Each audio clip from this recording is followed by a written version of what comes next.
So if you're into history like I am, and especially Middle East history, there's always a question, who was to blame for the instability in Palestine during 1919-1939? I say it was the British' fault for the instability violence.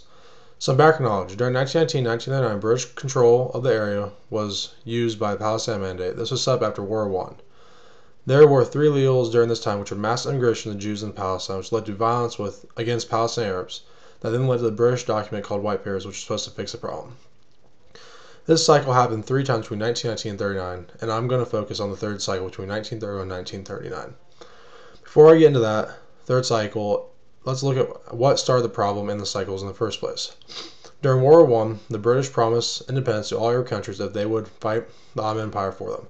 Arabs did that, and so you would think the Arabs would get independence. Wrong. So the British flip-flopped, and the Balfour Declaration promised to help the Jews create a national home in Palestine, instead completely ignoring the promise they made earlier. That was a sign for things to come.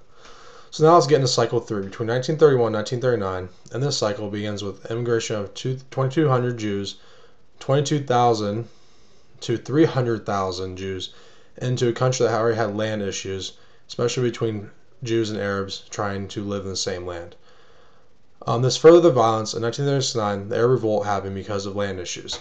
Next came another problem the British made, was the 1936 Peel Commission, which limited the immigration of Jews, which then caused problems because the Jews got mad and they fought the government. This is another example of flip-flopping because later on, 1939, with the White Papers, they once again allowed unlimited immigration, and this was another example of flip-flopping because they just promised the Arabs that they would not allow unlimited immigration, but they did 3 years later. So, yes, British is to blame for this whole incident, but you cannot overlook the Jews and the Arabs. Yes, Jews and the Arabs could have worked a little harder for peace and for land issues, but without British flip-flops on promises, and the British support for Jews, the Jews would have no way to get to Palestine. So with that support, it's Britain's fault. And the whole problem of instability is 90% of Britain with flip-flopping.